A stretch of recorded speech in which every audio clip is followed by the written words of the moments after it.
Good Friday evening to you. Hope your weekend is off to a good start. Thanks for joining us on More Sports and Less Levine, the Weekend Winners Edition. I'm Dave Bacon. A lot to talk about as far as the Cleveland Browns are concerned. And obviously, one of the areas we always seem to come back to is the Browns' defense. They went a little bit younger and unproven, guys with 1 year basically prove-it deals to sign and try to upgrade the defense in addition to some draft picks.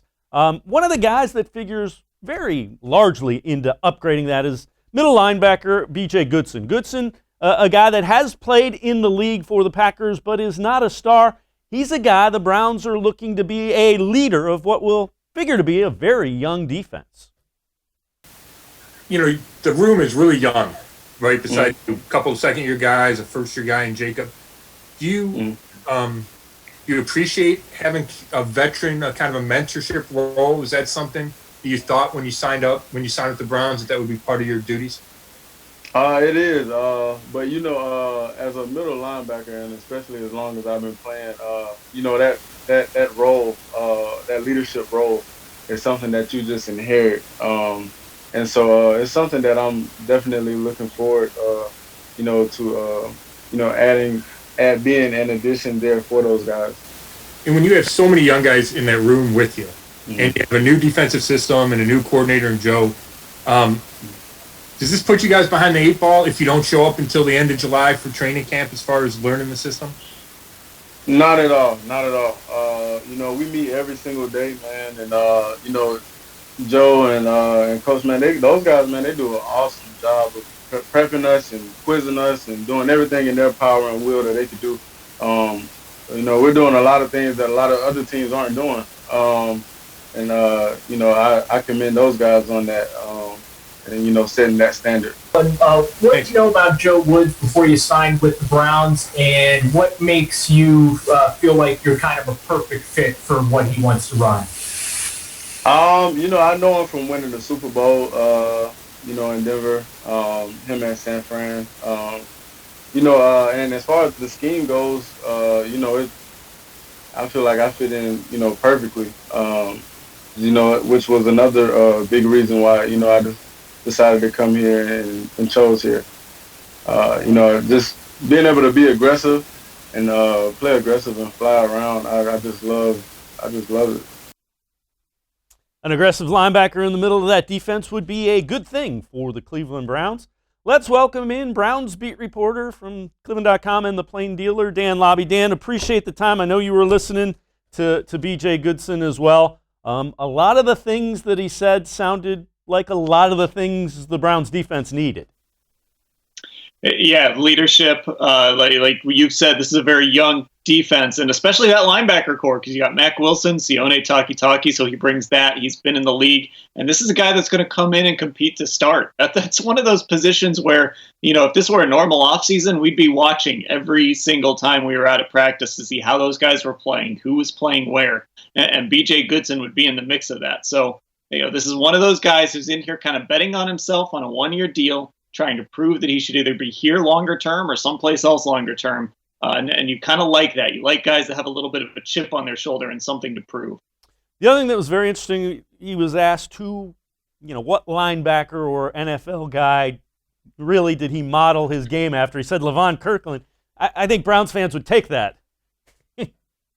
I think so. And, it's funny. Joe Woods is from the Pittsburgh area and grew up a Steelers fan. And now you've got a guy who absolutely loved Levine Kirkland. So, if he turns into that kind of linebacker, a Steelers style linebacker, Browns fans would absolutely love to see that, because I think Browns fans have been wanting to see this defense look a little more like what we've seen from the Steelers over the years.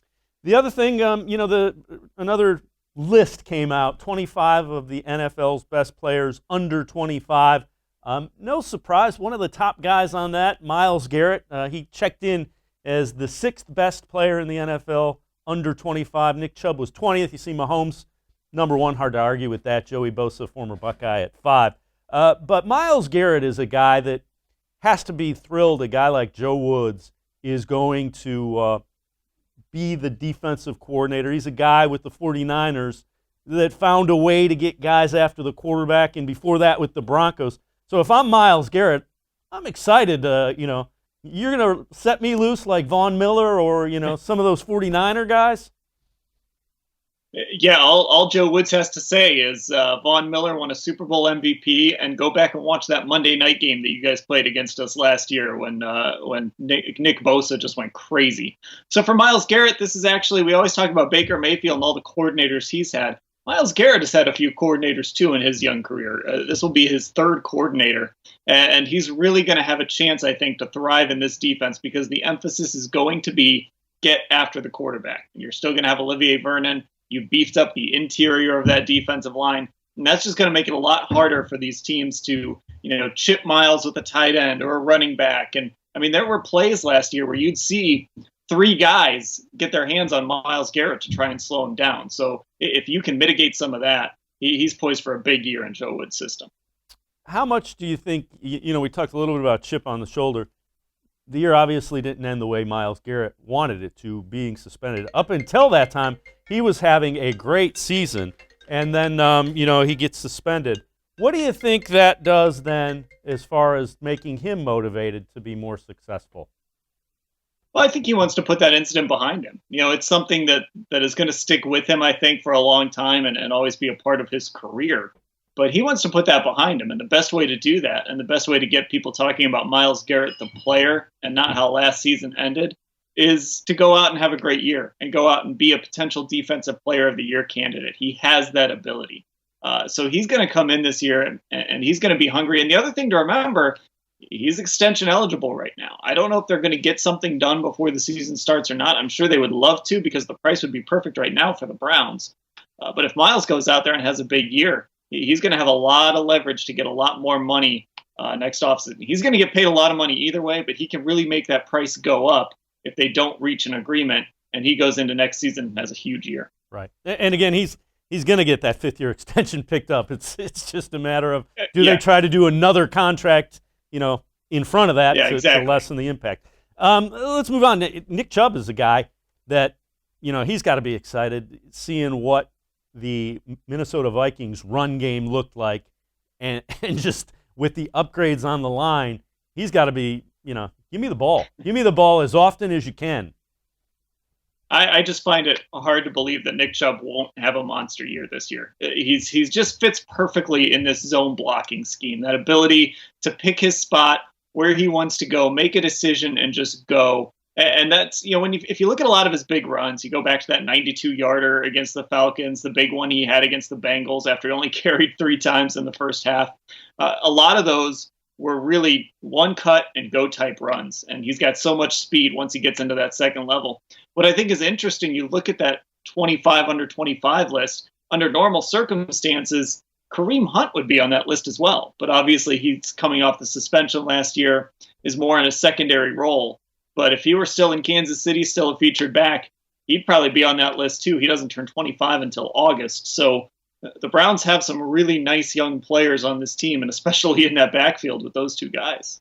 And that's another thing that plays into Nick Chubb's favor. He doesn't have to carry the ball 35 times. If he carries it 25 and you have Kareem Hunt carrying it 10 to 15, there's not much of a drop-off.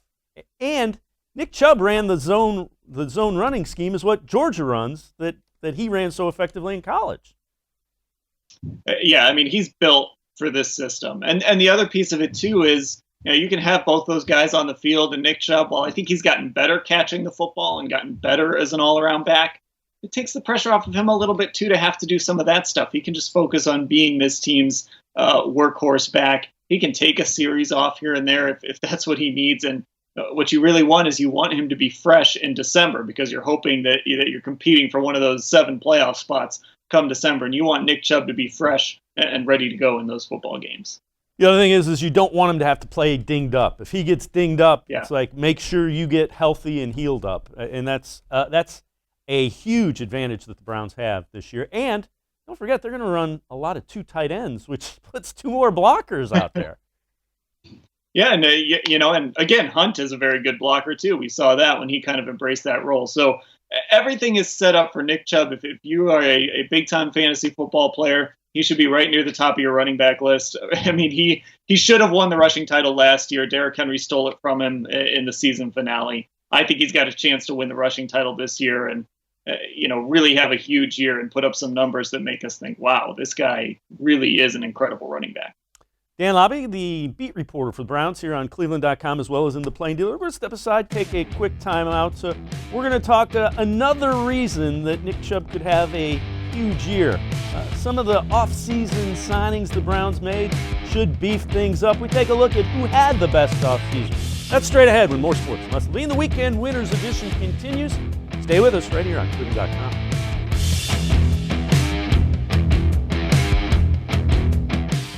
Presque Isle Downs and Casino has sports betting.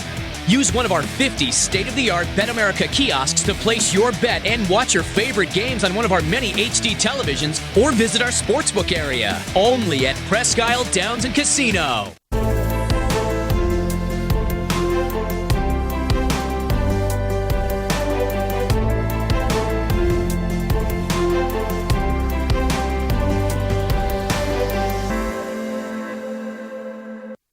Do you like Ohio State football? Would you like to get information from me, Doug Lesmerises, about Ohio State football without having to look at my face? We have got the plan for you. Become an Ohio State text subscriber through cleveland.com. You send a text, 614-350-3315. What do you get? 2, 3, 4 texts right in your phone every day about Ohio State football. Inside information, polls, voting, all kinds of things. You can be on our podcast. We take text subscriber questions on our Buckeye Talk podcast every week. If you really want to be involved with Ohio State football, in season or out of season, become an Ohio State text subscriber from cleveland.com. Send a text to 614-350-3315. 14-day free trial. What do you have to lose? $3.99 a month after that. 614-350-3315. I'll see you in your phone. As a kid growing up, my dream was to go to college, play baseball, and get a degree. Coming out of high school, I had 2 choices. I was accepted into a 4-year university, but I decided to come to Tri-C after receiving a scholarship. I got my associate's degree at Tri-C. They transferred all my credits straight into Baldwin-Wallace, so I started at Baldwin-Wallace University as a junior. My name is Tyler Leonard, and I earned my first degree at Tri-C. The Ohio Lottery Partners in Education program recognizes role model students and teachers from across Ohio. Nominations can now be done completely online. To nominate a deserving teacher or student, go to ohiolottery.com. In the About section, find Partners in Education. There you will find links to the nomination forms. Students, kindergarten through 12th grade, can be academic all-stars. Teachers can be honored as a Teacher of the Month. The Ohio Lottery Partners in Education, where stars shine.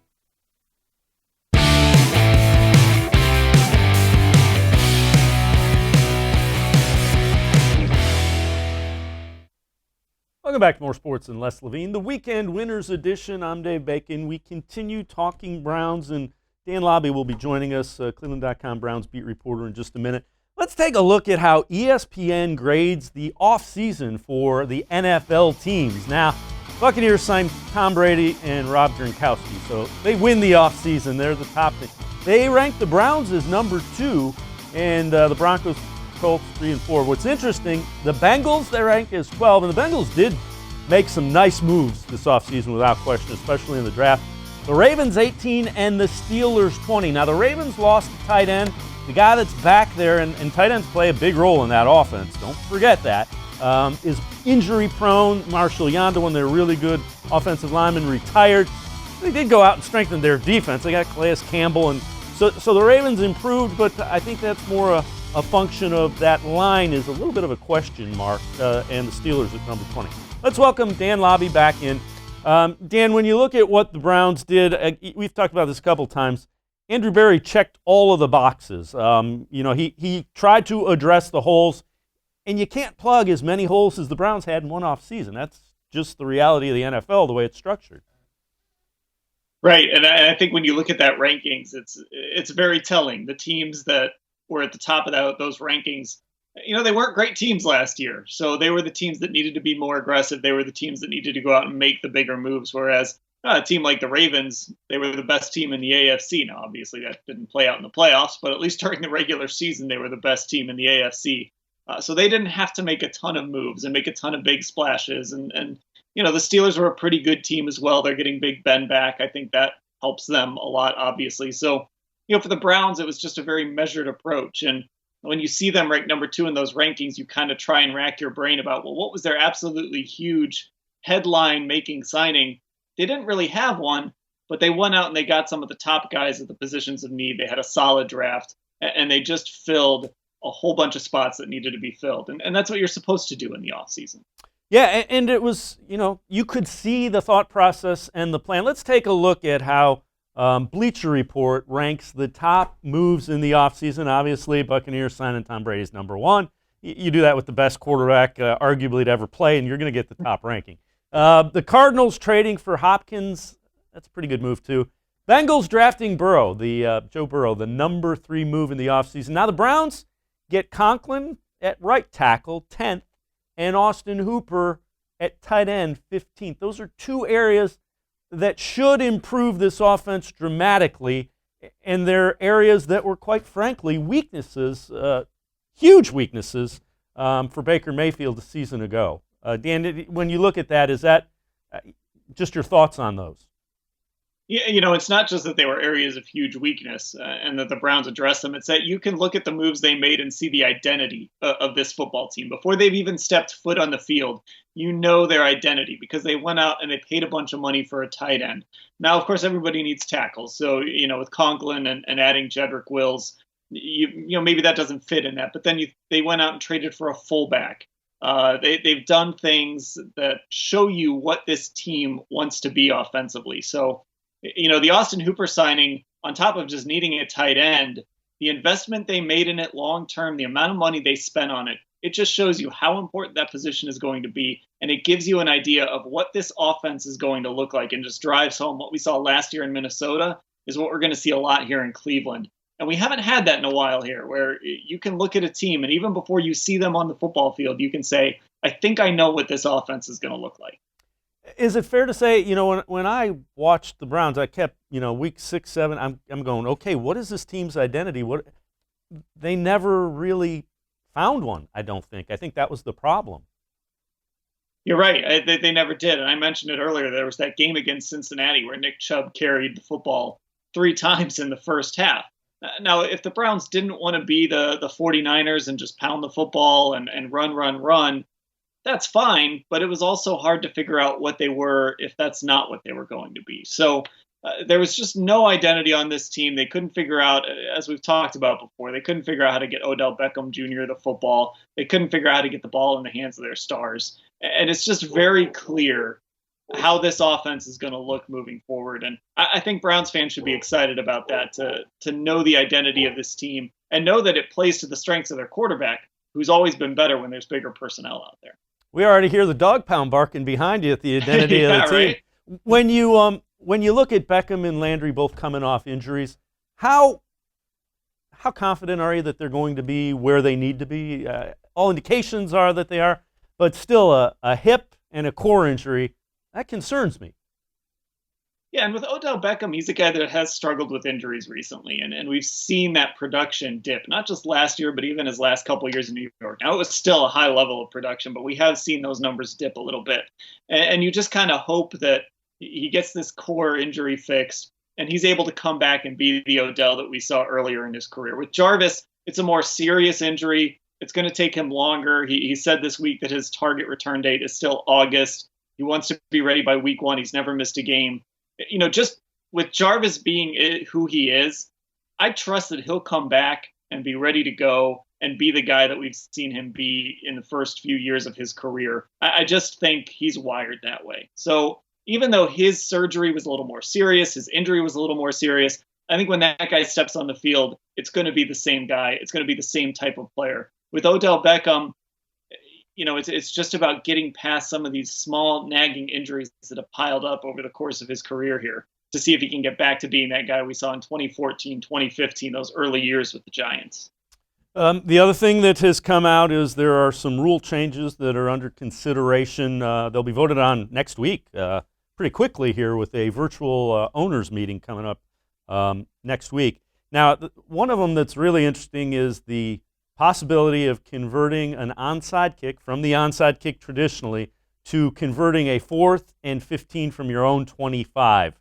Now, the success rate, based on all the changes that the onside kickoffs have gone on, onside kick recovery rate is down to 13.2%, so a little bit over 1 in 10. 4th and 15 was converted 16.8% of the time. Those are numbers from NFL's communications department. Do you like this? I know you wrote an article on this. What are your thoughts? What are the Browns, special teams coaches and the like, thinking about potentially making an onside kick, converting a 4th and 15 from your 25-yard line? You can only do it twice in a game. Well, I'll tell you, I looked this up. Mike Prefer, back in February, I believe it was, when we met with him, actually called this out and said he didn't like it. I think it was the XFL that was trying, and I think it was an old AAF rule as well. But I don't think Mike Prefer is a real big fan of this. I'll tell you what, though, I think I am. I know it's a little gimmicky. I'll admit to that. But I kind of like the idea of lining up, going for one play, 4th and 15. I mean, the buzz in those stadiums right before those plays, when a team comes out, the things we'll talk about, think about how we talk about 2-point plays. Should they have gone for 2 there? Was that the right move? I just think all the potential that a 4th and 15 play with the game on the line, and really giving fans the hope that your team can keep the football and maybe have a chance to score again that you don't really have with the onside kick anymore. I think there's a lot of excitement here. It's a gimmick. I think maybe on paper it's easy to look at it and say, oh, I don't like this, I hate this. But I think in practice, if we see it a few times, I think it could be really exciting. The only thing that scares me is the Browns' defense was giving up 4th and longs. And again, that's not fair because it's a completely different defensive system. But I see wins going out the window, and I'm going, come back. That's fair. Browns fans are definitely scarred by 4th. Now, if it were 4th and 4, Browns fans should be really worried. How many times have we seen them jump off sides or something like that? So, but yeah, I could certainly see Browns fans being a little nervous about this after the last 20 years. And again, remember, it's from your own 25. So even if you convert, you're still only out near midfield in theory unless you bust something. But I get it, and I think it. Now the Eagles are the ones that have proposed this, and the feeling is it has a pretty good chance at being implemented in passing. Is what the early word out of the league is. Yeah, I mean we'll see. I think getting those 24 owners to actually vote yes is going to be tough, because I think there will be a lot of them that say no, this is just too. Maybe they'll have their special teams coordinator say to them, no, this is too much. This is a bridge too far. We don't want to do this. We put up with the extra point getting moved back a few years ago. We don't want to go this far. But I think it's going to be interesting. It does feel like there's some momentum here to make some changes to the onside kick. And I'm just glad the NFL is trying to come up with some things, because the onside kick has become, with all these new rule changes, a really boring play and kind of a pointless exercise. Yeah, I mean, and again, the reason for the changes in the kickoff is obviously safety, and the onside kick is probably the biggest, thing of that, because you don't want 6 guys running at one guy trying to knock him 20 yards back. Right, and there probably is a player safety element to this too. It's safer to line up for a 4th and 15. I mean, Browns fans, again, will remember Kellen Winslow breaking his leg. Obviously, that was with different onside kick rules, but late in a game, he breaks his leg, his season is over. The onside kick is a pretty dangerous play, because it just creates a scrum for the football. So I would imagine there's a player safety element to this too. Dan Labbe, beat reporter for cleveland.com, the Browns, and the Plain Dealer as well, right here on cleveland.com. We're going to step aside, take a quick time out. So we will take a look at locks to have a better 2020. NFL.com's Gil Brandt, a Hall of Famer, has 7 of them. You'll want to find out who one of those is. More sports and Les Levine, the Weekend Winners Edition. We'll be right back. Stay with us. Celebrate Naturestone's 30-year anniversary with a free Naturestone floor.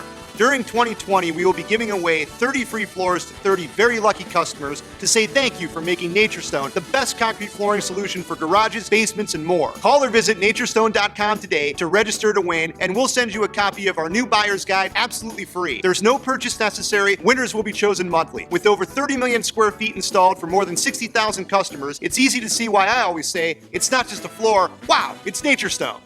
There are tastes we remember. Every smell brings the happiness of times gone by. Experience this every time you walk into Gallucci's Italian Foods. Whether you need lunch on the go, a catered party, or that perfect blend of wine, meats, and cheeses, Gallucci's has exactly what you're looking for. Straight from Mama's Kitchen for old world traditions or original experiences. From the tastes you remember to new flavors you'll never forget. Gallucci's is a tasty branch of your family tree. When it comes to selling you a mattress, most retailers are handing you a long line of extra steps that drive up costs and create confusion. At the Original Mattress Factory, we simplify the mattress shopping experience by building mattresses and box springs in our own local factories and selling them direct to you. It's short, sweet, and simply makes sense. So experience more than just the mattress store. Experience an original, the Original Mattress Factory.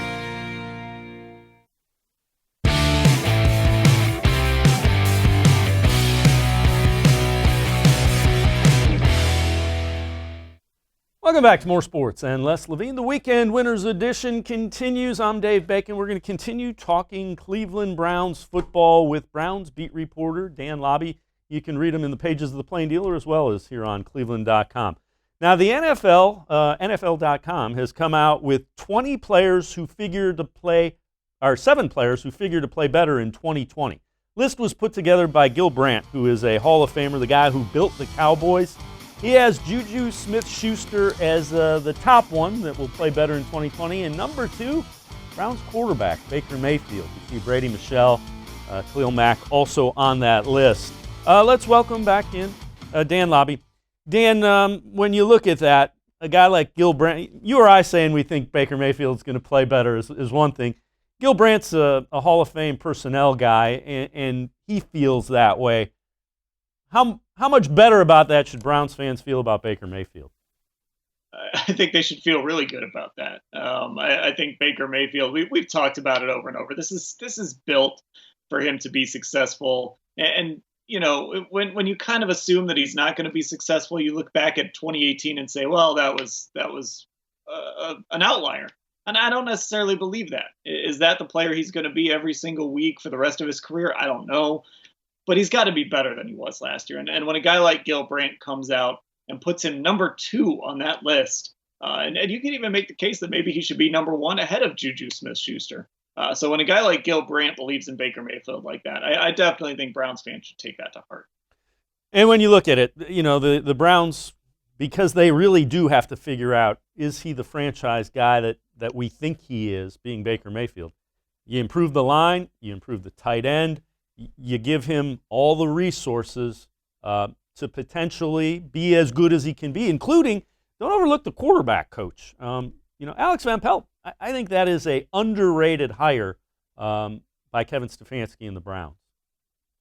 That's a great point. I think we haven't talked a lot about Alex Van Pelt because all the talk is Kevin Stefanski and his system, and he is an offensive head coach. But Alex Van Pelt has had success with other quarterbacks. You know, most recently, he really helped Andy Dalton have one of his best years. And Baker Mayfield is a more talented quarterback than Andy Dalton. Now, there's more to it than talent, of course, but he's got a better arm. He's more accurate. He should be able to do things better than Andy Dalton can when they're both at their ceilings. So I really think the structure here is going to help Baker. And, you know, Alex Van Pelt may end up being the play caller when all is said and done. Kevin Stefanski hasn't committed to calling plays. He sounds like a guy that's not really tied to doing it. And sometimes he almost sounds like a guy that just doesn't want to do it. He wants to let somebody else do it. So Alex Van Pelt pointing him out is really smart because this is a guy that's going to play a big role in Baker Mayfield in year 3, whether he's calling plays or not. But just having him as an offensive coordinator is going to help Baker a ton. And the other side of that is he's going to coach him pretty hard. And I think a guy like Baker Mayfield will respond to that as opposed to, you know, last year they did not have an experienced quarterback coach, and I don't think he really understood how important being that voice inside Baker's head is. Right, and the buddy days are over. This is Kevin Stefanski coming in with no real ties to Baker Mayfield. This is Alex Van Pelt coming in, a guy who's been doing this forever and has developed guys. This is Case Keenum as the backup quarterback, a guy that if the Browns need to turn to him, I think we've overrated a little bit what Case Keenum is, but the reality is if the Browns need to turn to him, he can come in and run your offense and win you some football games. So there's a lot here that kind of says to Baker Mayfield, things are different now. You have to be better. You have to put in the work because we've put people around you that are going to push you. We put a system around you that's built to make you better. Now it's on you to go out there and prove that you're the guy and prove that last year, it was everything else around you that was wrong and that you can still be the guy we saw your rookie year. And really, the early returns look like that's kind of the way Baker Mayfield has taken it. He's organized, the get-together out by him with his receivers, with some of them, and that's a good sign. You didn't see that last year. I think that's a really good sign. Right. You didn't see him, really go after guys. Especially the thing I like is you can't have Odell Beckham and Jarvis Landry out there because they're recovering, but he has Rashard Higgins come out, Austin Hooper, David Njoku. Some of these guys down the depth chart a little bit come out and work out with him. And the other thing, and maybe this is part of the circumstance too, but it just feels like all has been quiet with Baker Mayfield this offseason. We're not seeing him out there doing a bunch of interviews. I think he was around during Super Bowl week, but everybody is. It's just all been very, very quiet. We'll see some workout videos every now and again. I think he posted an Instagram video when all those guys were at his house for a barbecue or something like that. But for the most part, it's just been a very quiet offseason for Baker Mayfield. And I think that tells you that he learned a little bit from last year, from that hype train, from kind of embracing what happened at the end of 2018 and all the hype that came with acquiring Odell Beckham and the expectations. It just seems like the approach is very different this year. It kind of seems like he's taken on, the demeanor of his head coach and his coaches. This is similar to the way he did last year. And I don't necessarily mean that to be a dig at Freddie Kitchens. It's just an observation. Yeah, well, look, the Browns can say it was all a media creation or a fan creation all they want, but the reality is they embraced all the hype that came with last season. And, I think a lot of these players and a lot of these, obviously this is a new coaching staff, but I think the organization maybe felt a little burnt by all of that after going 6-10. They kind of realized that, hey, we've got to do it on the field before we can start taking victory laps. You got to have those victories first before the victory laps. So, I think with Kevin Stefanski coming in, Andrew Berry coming in, this is an organization that is very even keel. Kevin Stefanski, I don't know if his heart rate ever gets up. It's just always the same flat level. And I think that, that's gonna rub off on guys like Baker and Odell and Jarvis and this whole organization. The expectation is going to be go win football games. Don't start taking your victory laps before you've even taken the field. Yeah, it figures to be a fun season. Let's hope it gets underway as soon as it can. With camps and everything opening up, we'll see how that goes. Dan Labbe, Browns beat reporter here on cleveland.com as well in the pages of the Plain Dealer. Appreciate the time and the insight as always. Thanks very much, Dan. All right, thanks for having me. All right, Dan Labbe, Browns beat reporter. We're going to step aside, take a quick time out. When we return, we'll take a look at some Bayou Bengals. We head down, we'll talk to Wilson Alexander. He's a beat reporter for LSU, and he writes for The Advocate in Baton Rouge. He'll join us with more sports. Levine, the Weekend Winners edition continues. Stay with us.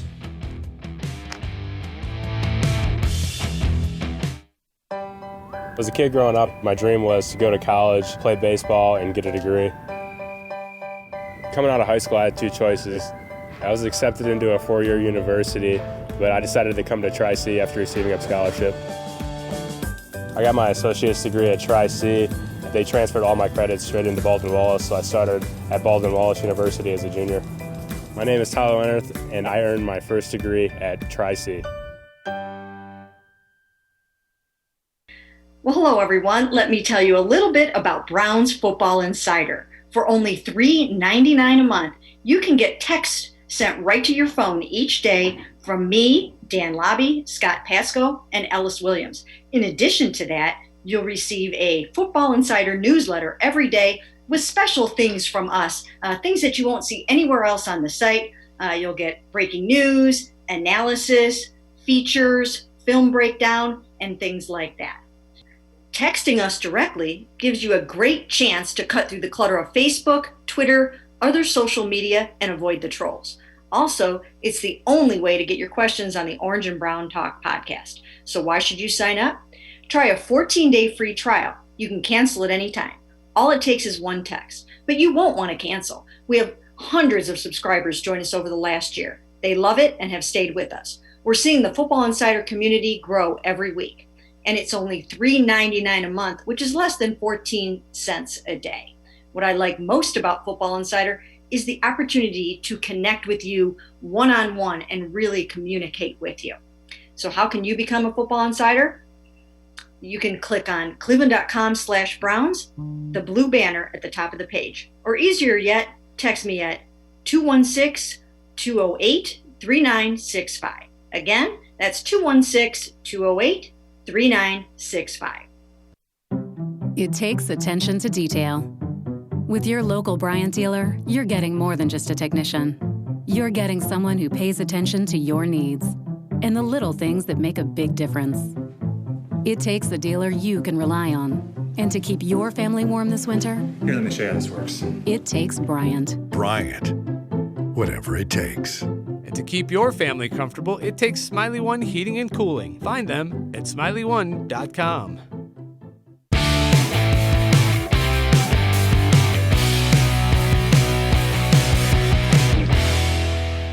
Welcome back to More Sports and Less Levine, the Weekend Winners Edition. I'm Dave Bacon. Well, the Browns have a number of LSU Tigers who are now Cleveland Browns.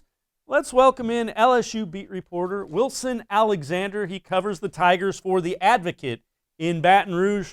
Wilson, as always, we appreciate the time. Two LSU guys, part of the Browns' current draft class. Let's talk a little bit about Grant Delpit. What do you think of when I say Grant Delpit as a football player? I think of somebody who is, at his best, extremely instinctive. He can fly around to the ball. He knows how to make plays. He just has a good knack for where the football is going to be when he's playing on defense, even when he's playing on special teams, as we saw against Georgia in 2018 when Georgia came to Baton Rouge. He blocked a field goal fake and really changed the game here.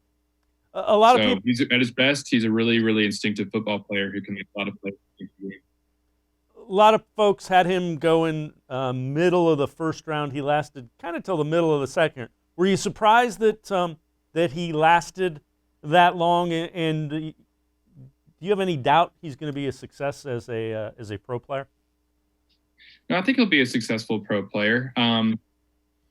Wasn't super shocked that he dropped out of the first round. There was a lot of concerns over that ankle, and he didn't really have a chance to prove himself with a pro day like so many players this year. They tried to do a Baton Rouge pro day and send the video out to teams, but that's just not quite the same as seeing him in person yourself. There's a lot of concerns over that ankle injury that affected him the latter half of the year, but even before that, struggling to make tackles. We saw him in the Vanderbilt game and the Texas game, making tackles, and that was well before the ankle sprain that he attributes a lot of his issues to. So I wasn't shocked that he fell, but I do think that he'll be a productive NFL player. How bad was that ankle sprain? How much did it limit him? How impressive was it that he played through it? I mean, that's a position where if you can't run, it's pretty tough to play safety. Yeah, it was a significant injury. Grant Delpit, you have to do a lot to take him off the field, and they didn't play him at all against Arkansas because of the ankle injury. He played through it for 2 straight games, and he hated not playing against Arkansas. And so it affected him quite a bit.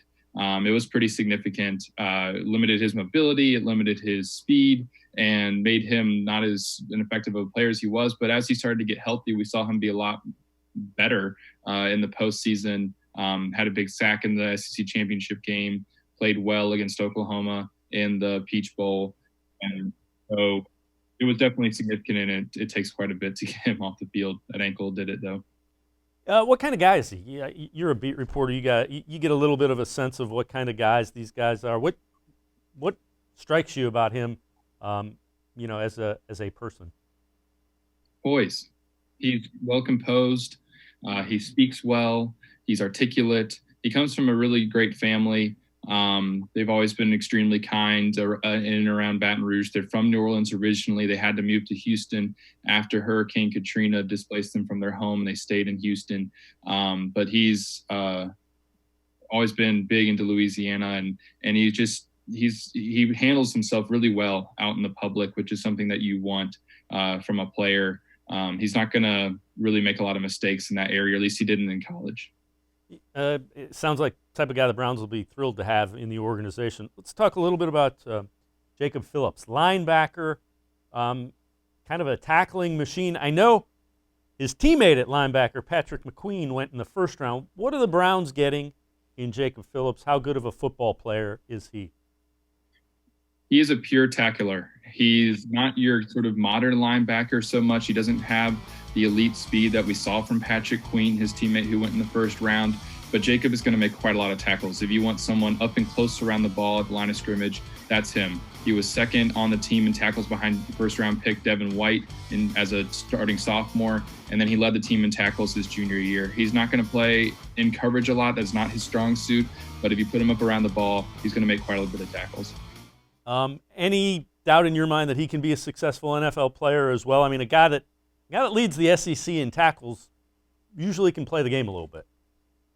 I think he'll be able to contribute in some manner, whether that's just on special teams or that's in the actual, starting defense. I don't know.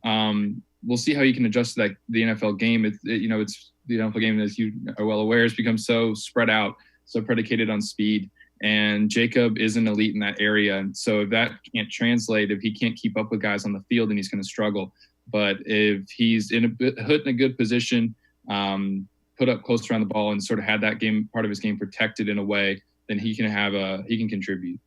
The other thing is you look at the Browns as they're constructed. There's Jarvis Landry, Odell Beckham, Greedy Williams. Now we're talking Grant Delpit, potentially Jacob Phillips.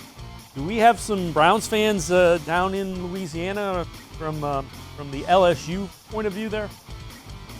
Yeah, I think you do. I think you had Browns fans even before this draft where they took two guys. Just the fact that there was Jarvis Landry and Odell Beckham, that made a bunch of interested LSU fans down here. And then now that you've got 5 on the roster up there, it's a little bit of LSU North. We saw that on draft day, just on social media. A lot of LSU fans being very excited about the Browns getting 2 LSU players. And so I think there'll be some interest. Reason I think a lot of LSU fans are going to be interested in the Cincinnati Bengals now drafting Joe Burrow. That might be their second team. The Browns might be their third team, all behind the Saints.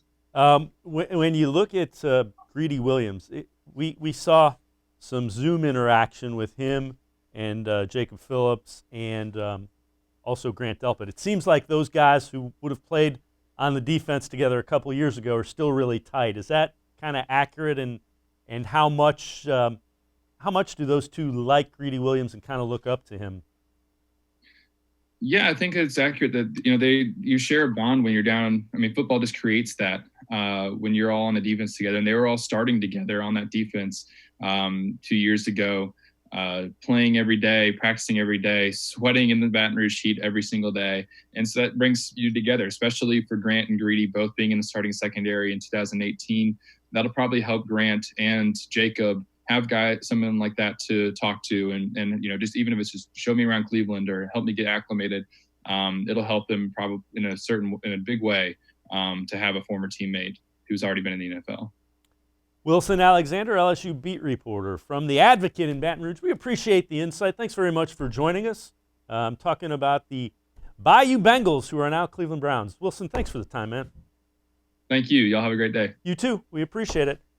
Well, that'll do it for us on this edition of More Sports and Less Levine, the Weekend Winners Edition. Want to remind you that Les Levine will be back in the chair Monday from 6 to 7, and we will be back here next Friday as well from 6 to 7.